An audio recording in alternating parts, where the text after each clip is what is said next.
The Power Ministry will today continue its engagement with management and staff of the Volta River Authority, who are agitating against what they say is a ceding of 3 of the company's assets to a third party. Well, the assets in question are the T3 plant in the Aboadi Thermal Enclave, the Mines Reserve plant, and a parcel of land at the Thermal Power Station. The workers have resolved to embark on a demonstration today to demand the return of their 3 assets. A government delegation led by the acting Power Minister Setekpe and Presidential aide Sam George last night met with the aggrieved workers in a move to avert the planned demonstration today. It is not clear yet which company now manages the 3 assets, though it's been speculated it could be Ameri. And also not clear why government decided to offer them to a third party. But the workers are demanding the return of the assets. The workers insist those assets remain the property of the Volta River Authority, an autonomous body, meaning government has no right to offer them to another third party without consulting the management of the authority.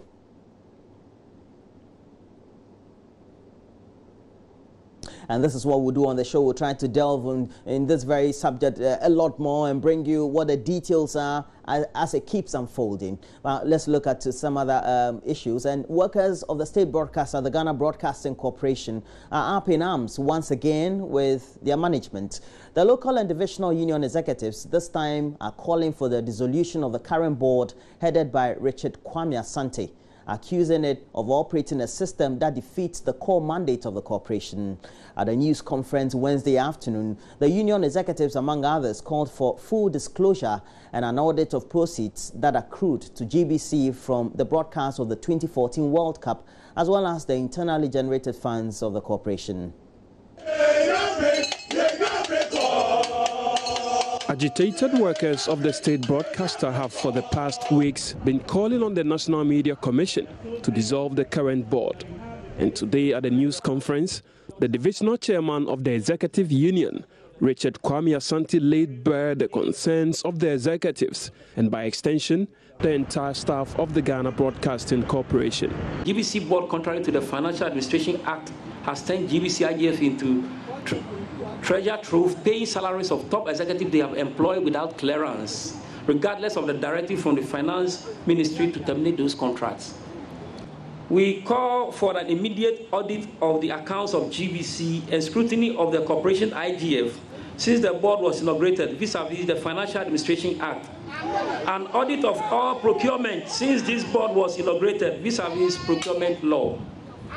We strongly ask the NMC to direct this board to tell the whole world a full disclosure of the 2014 FIFA World Cup and 2015 AFCON contract and proceed vis-à-vis expenditure. In a separate interview, the Industrial Relations Officer of the Public Sector Workers Union, John Sampa, who represented the General Secretary of the Trade Union Congress, said the agitated union executives have the backing of the TUC. GBC management has employed workers contrary to financial regulations and clearance from controller or from Ministry of Finance. All these things, these are serious allegations, and if it is true, it means that they have violated rules and laws are made to be obeyed. They want an audit to be conducted into the proceeds made from the World Cup 2014 broadcast and the IGF of GBC. Can you tell us or give us an idea of how much we are talking about here? No, I will not be able to speak to this now, but the people have made allegations.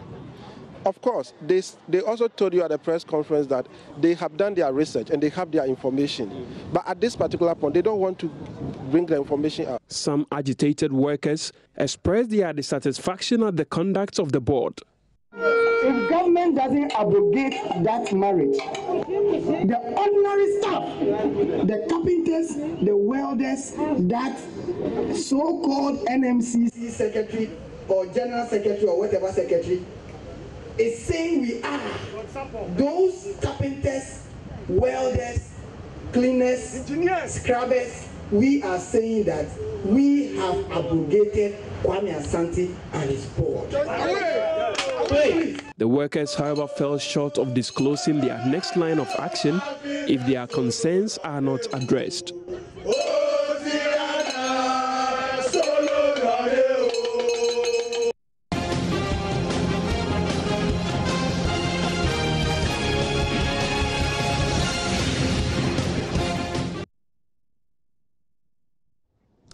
On electoral matters, the Electoral Commission says its decision to extend the date for the re-registration of NHIS card registrants is a way of building consensus with stakeholders. The Electoral Commission yesterday at an IPAC meeting announced the extension of a timeline for re-registration of persons whose names were deleted from the voters' register following a Supreme Court order.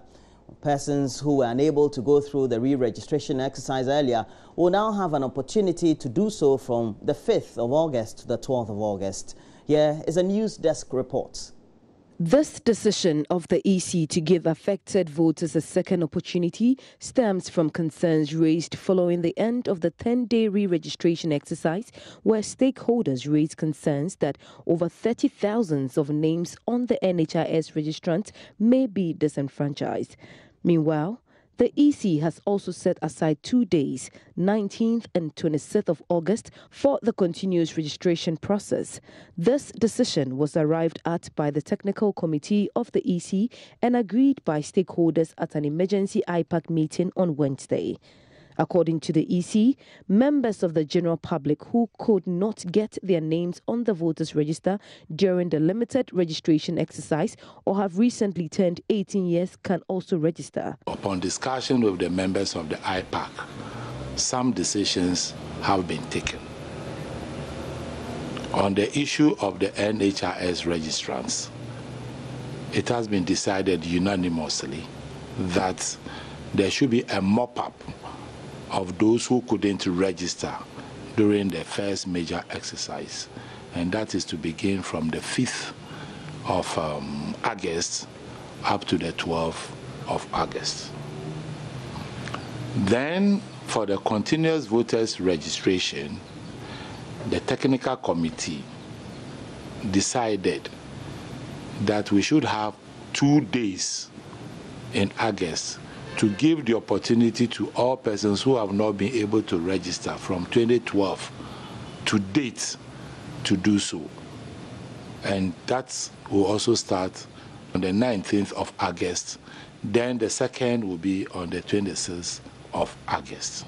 Acting General Secretary of the NPP, John Boadu, expressed satisfaction at the second chance the EC is offering. Well, I think that for 7 days more for re-registration to afford those who had practical difficulty in getting to the stations to register. There were some people who may even be outside the country at that time who couldn't register. Are you happy with the latest? Well, I think it's an opportunity, so we should take it up. But Mr. Boadu reiterated concerns that the EC cannot roll out e-transmission in all 29,000 constituencies. The other way, apart from the collation center transmission, has to be discussed so that we know the implementation challenges, so that we ourselves as a political party can also put up structures and procedures in order to monitor the process. Because you are talking about transmission of results. We must know the encryption around it. We must know the protocols around it. We must know the channel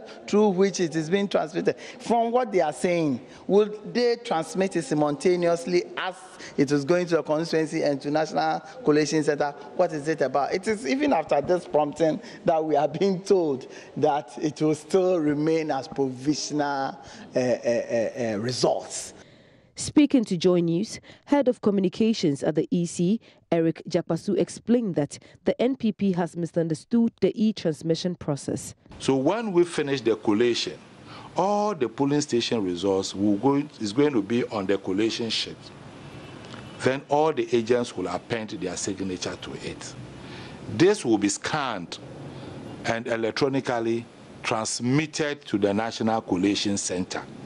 So when you get 20 collation sheets from 275 constituency collation center, as it were, you are sending the polling station results from the 29,000 polling stations. You are transmitting them electronically to the national center. That's what it actually means. It doesn't mean that you are going to have laptops, projectors, scanners at the polling station level transmitting polling station results. Okay?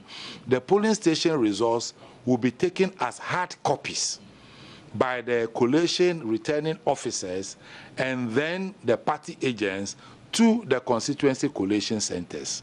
And we are talking about 275 of such centers.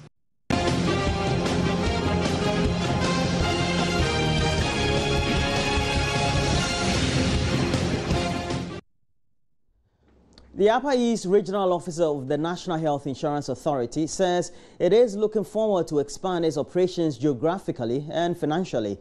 And this is to ensure that it covers a lot more people in the region.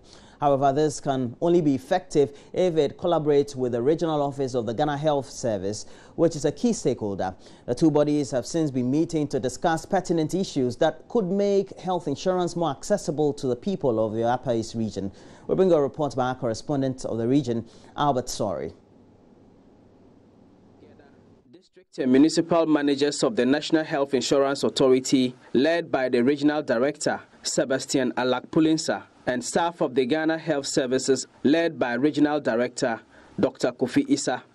Key among the issues discussed was access to healthcare services. This was identified as a challenge to many NHIA card users who live in extreme rural areas where they cannot easily be attended to by health officials even when they have minor ailments. Issues of record keeping at the hospitals, co-payment and capitation systems, as well as drugs dispensation were also discussed. Upper East Regional Director of the NHIA, Sebastian Alak-Pulinsa, was satisfied with the outcome of the meeting. We should continue to forge ahead with this type of meetings and ensure that we always discuss our issues dispassionately and ensure that the two departments will benefit from the discussion, and the ultimate beneficiary will be the people of the region, with emphasis on access. Director at times goes to some extent to talk about geographical access. That's where he brings in the CHIPS concept.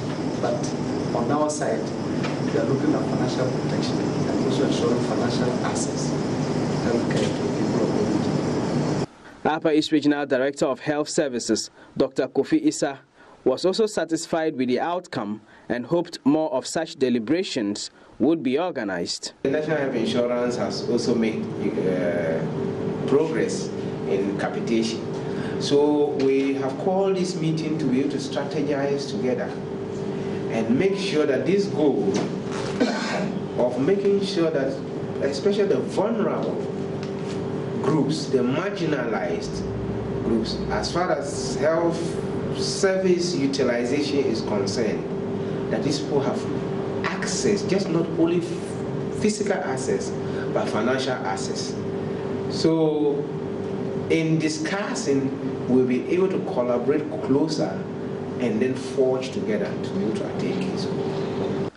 For Joy News, Albert Sorry, reporting from Bolgatanga. And that's it for the news. As always, you want to get interactive, please make sure you do so on Facebook. We have a page, Joy News on TV, and our interactive handle on Twitter is Joy News on TV on Twitter. Well, if you do so, make sure also you check us through WhatsApp number 056800,000 and our YouTube channel, Major Online. Very soon, we'll be looking at what stories there are featured on the front and back pages of the newspapers, and then we'll look at the various online portals. Foremostly, we always look at myjoyonline.com. It is our own. The best stories could be found on that very page, but we'll try as much as possible also to look at other news portals, both local and international. We're taking a break. When we come back, I'll be joined by Sweet Mama V. Owusu-Abuaji, and we'll look at the stories on the front and back pages. We're taking a break.